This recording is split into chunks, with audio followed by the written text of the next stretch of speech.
Hello friends, तो कैसे हैं आप सब। आई होप आप सब अच्छे होंगे।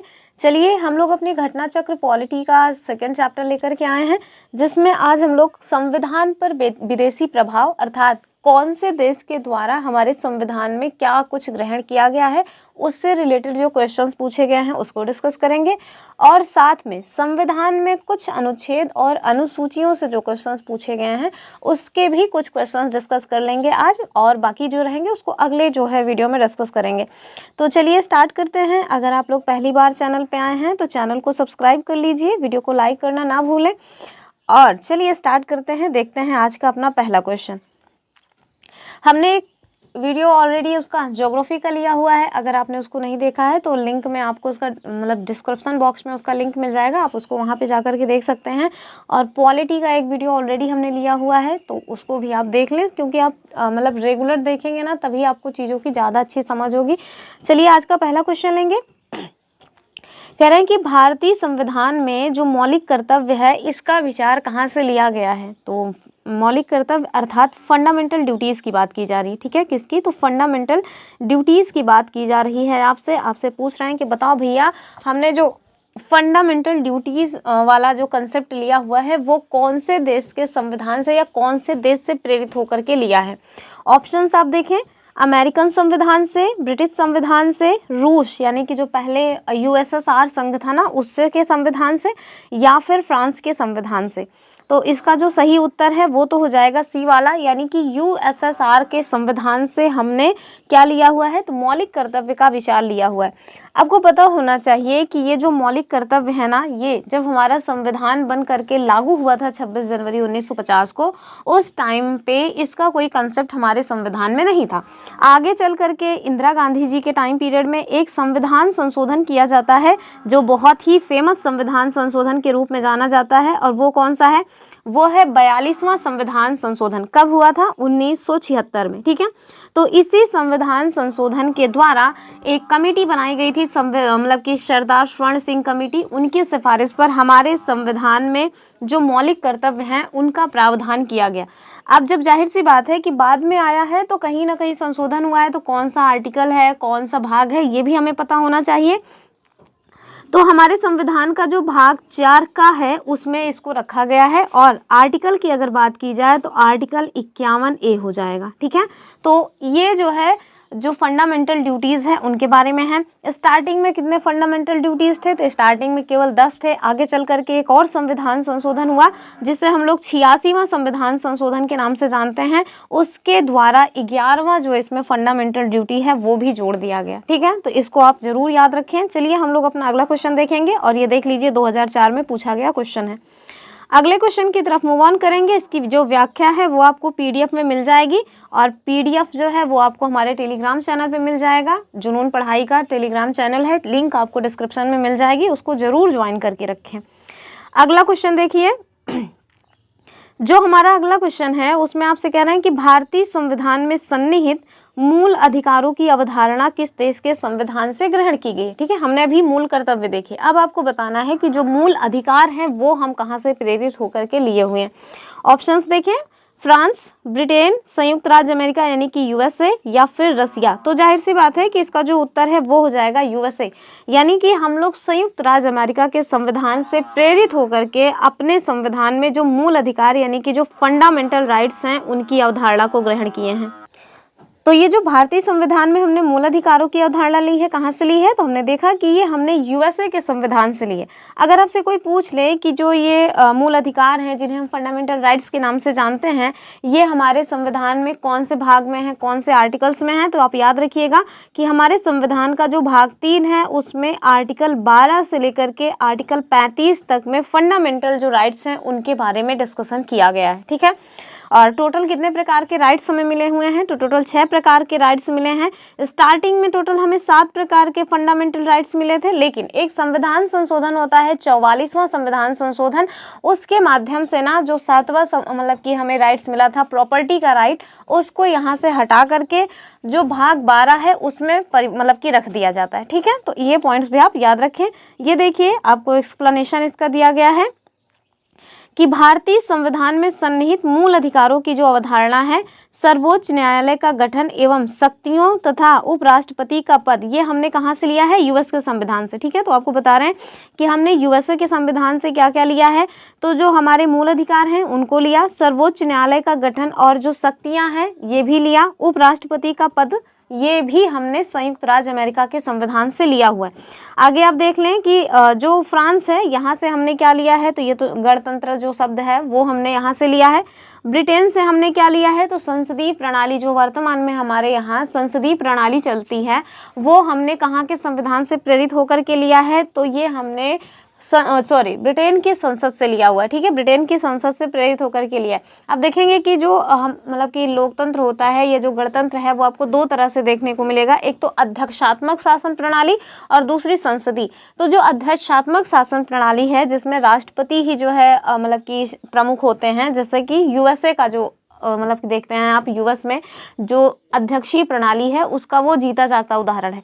जबकि एक ऐसी प्रणाली जिसे हम संसदीय प्रणाली के नाम से जानते हैं, उसमें आप देखेंगे कि जो राष्ट्रपति होते हैं ना वो केवल नाम मात्र के प्रमुख होते हैं। तो इस तरह की जो शासन प्रणाली है वो कहाँ चलती थी, वो ब्रिटेन की प्रणाली थी, उसको हमने अपने जो है संविधान में लिया हुआ है। कहाँ से लिया है, तो आप याद ही रखें कि ब्रिटेन के संविधान से हम प्रेरित होकर के उसको अपने संविधान में जगह दिए हैं। और जो पूर्व सोवियत संघ था, जो अभी तो टूट चुका है, अब तो उसका केवल एक बड़ा सा देश बचा हुआ है रूस के नाम से, पहले उसे हम यूएसएसआर के नाम से जानते थे, वहाँ से हमने मौलिक कर्तव्यों का विचार लिया है। ठीक है, तो मौलिक कर्तव्य कहाँ है, अभी हमने आपको बताया ही है। अगला क्वेश्चन हम लोग देखेंगे, हमसे फिर से पूछ रहे हैं कि हमने मूल अधिकार का जो मतलब कि विचार है कहाँ से लिया है, तो जाहिर सी बात है हमने देख लिया, अमेरिका के संविधान से लिया है। अगले क्वेश्चन में आपसे पूछ रहे हैं, देखिए ये जो हमने संविधान के मतलब कि जो विचार हैं कौन से देश से लिए हैं, ये इससे थोड़ा कम ही क्वेश्चन पूछे गए थे, कम ही क्वेश्चन दिए हुए थे, तो केवल 3 ही 4 क्वेश्चन थे, तो 3-4 क्वेश्चन क्या ही डिस्कस करते। इस वजह से मैंने दूसरा टॉपिक भी ले लिया, और जो दूसरा टॉपिक है वो कौन सा है, संविधान में अनुच्छेद और अनुसूचियां। बहुत ज़्यादा क्वेश्चन पूछा जाता है। इवन आप देखेंगे कि जो आरओ इसका पहले जो एग्ज़ाम हुआ है, जिसका री एग्ज़ाम होना प्रस्तावित है जुलाई में, उसमें अनुसूचियों से क्वेश्चन पूछा गया था, और आपसे पूछा गया था कि छठी अनुसूची में कौन से राज्यों के बारे में प्रावधान किया गया है। ठीक है, तो ये अनुसूचियों से क्वेश्चन पूछा ही जाता है। और अनुच्छेद भैया मिलाने के लिए आया था मैच द फॉलोइंग में, उसको भी हम लोग देखेंगे जो है आने वाले दिनों में, यानी कि अगला जो वीडियो आएगा ना उसमें हम आपको दिखाएंगे कि 2024 में एग्ज़ाम हुआ था फरवरी में, उसमें कौन सा क्वेश्चन अनुच्छेद और अनुसूची से पूछा गया था। 2 जो है क्वेश्चन पूछे गए थे अनुच्छेद से और एक क्वेश्चन अनुसूची से। ठीक है, तो उसको भी आने वाली वीडियो में हम डिस्कस करेंगे। अभी हम देख लेते हैं आज जो क्वेश्चन लिए हुए हैं वो। आपसे यहाँ पे पूछा जा रहा है कि भारतीय संविधान में आरंभ में कितने अनुच्छेद थे, यानी कि जब हमारा संविधान बनकर के लागू हुआ था 26 जनवरी 1950 को, उस टाइम पे हमारे भारत देश के संविधान में कितने आर्टिकल्स थे ये आपको बताना है। ऑप्शंस देखें, 420 थे क्या, फिर देखें 380, 395 या फिर 270। तो इसका उत्तर क्या हो जाएगा, ये हो जाएगा ऑप्शन सी वाला, यानी कि 395 आर्टिकल्स थे। ठीक है, यानी कि स्टार्टिंग में जब हमारा संविधान बनकर के लागू हुआ उस टाइम पे आपको 395 जो आर्टिकल्स है वो देखने को मिल जाएंगे। ठीक है, चलिए आगे देख लेते हैं इसका एक्सप्लेनेशन। तो देखिए, संविधान में प्रारंभ में टोटल 395 अनुच्छेद थे। भारतीय संविधान में गणना की दृष्टि से वर्तमान में जो अनुच्छेद है ना, इनकी जो संख्या है वो 468, इवन कहीं कहीं आपको 470-75 से भी अधिक देखने को मिल जाएगी, क्योंकि संविधान में कुछ ना कुछ तो नया नया होता ही रहता है। लेकिन अगर आप क्रमांक की बात करेंगे ना, तो क्रम से देखेंगे तो उसमें आप देखेंगे कि वर्तमान में भी केवल 395 अनुच्छेद ही हैं। अब आप कंफ्यूज हो रहे होंगे कि ये कैसा लॉजिक है कि मतलब गणना की दृष्टि से बढ़ गए हैं, क्रमांक की दृष्टि से उतने ही हैं। तो इसलिए क्योंकि आप देखेंगे कि जो 395 है ना, वो 396, 97 इस तरह से नहीं हुए हैं, ये 395 अनुच्छेदों में ही जो मतलब और आर्टिकल्स जोड़े गए हैं वो सब क्लॉज करके जोड़े गए हैं। जैसे कि आप देखें कि हमने देखा कि संविधान में जो जैसे भाग जोड़ा गया है, भाग 9। ठीक है, पहले भाग 9 था, हमने जब संविधान में संशोधन किया तो उसमें क्या जोड़ दिया, भाग 9A। ठीक है, तो जब भाग 9A जोड़ा गया तो जाहिर सी बात है कि उसमें आर्टिकल्स में भी वृद्धि होगी। वैसे ही भाग 9B जोड़ा गया, यानी कि 9 खा, जिसमें हम लोग नगर पंचायत पढ़ते हैं। तो इसी तरह से ना मतलब कि जो पहले से आर्टिकल्स थे उसी में ABCD करके जोड़ दिया गया है। तो इस वजह से जब आप उसको काउंट करेंगे तब तो आपको लगेगा कि हाँ आर्टिकल्स की संख्या बढ़ रही, लेकिन जब आप क्रम से देखेंगे 1 2 3 4 इस तरह से, तो आपको पता चलेगा कि भैया टोटल 395 आर्टिकल्स ही वर्तमान में भी हैं। ठीक है, तो जैसा हमें ऑप्शन मिले, जिस तरह से हमें क्वेश्चंस पूछा जाए उसी तरह से हमें जो इसका उत्तर है वो देना होता है। चलिए अगला क्वेश्चन देख लेंगे हम लोग। यहाँ पे हमसे पूछ रहे हैं कि भारत के संविधान के अनुच्छेद 300 के अनुसार भारत की सरकार का कानूनी नाम क्या है। ठीक है, हमारे पास ऑप्शंस क्या है, द यूनियन गवर्नमेंट, कहीं ऐसा पढ़ा है, फिर the union of India, India, या फिर भारत। तो इसका उत्तर क्या हो जाएगा, इसका उत्तर बी वाला हो जाएगा, द यूनियन ऑफ इंडिया, यानी कि भारत जो है ना, वो जो संघ वाली बात आती है उसी की बात हो रही है कि संविधान जो हमारा आर्टिकल 300 है उसके अनुसार भारत सरकार का जो कानूनी नाम है वो हो जाएगा द यूनियन ऑफ इंडिया। ठीक है, चलिए इसका एक्सप्लेनेशन भी देख लेंगे हम लोग। तो कुछ खास है नहीं एक्सप्लेनेशन में। भारत का जो संविधान है उसका अनुच्छेद 300 जो है, इसके अनुसार भारत सरकार का जो कानूनी नाम है वो आपको क्या मिल जाएगा, द यूनियन ऑफ इंडिया, अर्थात भारत संघ। ठीक है, अगला क्वेश्चन देखेंगे। ये देखिए मैच द फॉलोइंग में आ गया है ना, इसी तरह से क्वेश्चंस पूछे जाते हैं। हालांकि इसमें तो सामने सामने दिया है, आपको बताना है कि कौन सा गलत सुमेल है, बाकी इस तरह से क्वेश्चंस पूछे ही जाते हैं, खूब पूछे जाते हैं। और ये जो अधिकरण वाला है ना, इसको सेम इसी तरह से पूछा गया था हमारे यूपी PCS 2024 में, नहीं 24 नहीं 2023 में। ठीक है, तो इस सबको थोड़ा सा ध्यान देने की ज़रूरत है। इस तरह के क्वेश्चन जो यहाँ पूछे गए हैं वो यूपी PCS प्रीलिम्स में पूछ लेते हैं, जो प्रीलिम्स में पूछे गए हैं उनको यहाँ पे पूछ लेते हैं।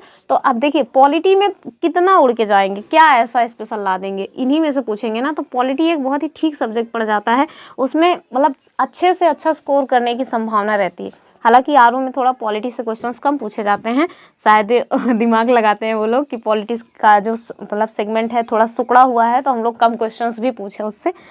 लेकिन PCS के प्रीलिम्स में खूब सारे क्वेश्चंस बनते हैं, लगभग 20-22 तक बन जाते हैं।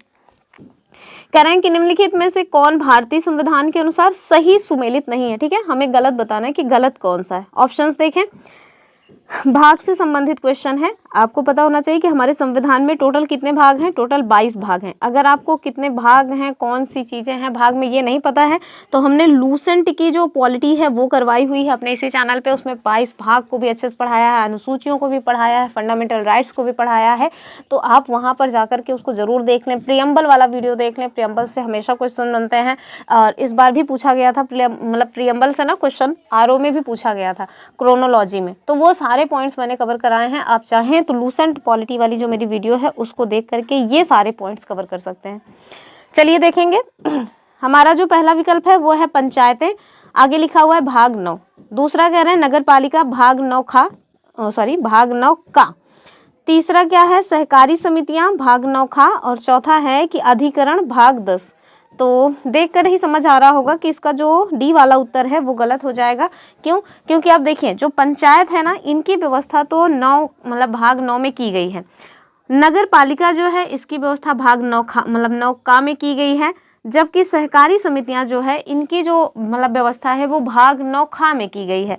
जबकि जो अधिकरण है ना, वो अधिकरण की जो बात है वो आपको भाग 10 में देखने को नहीं मिलेगी।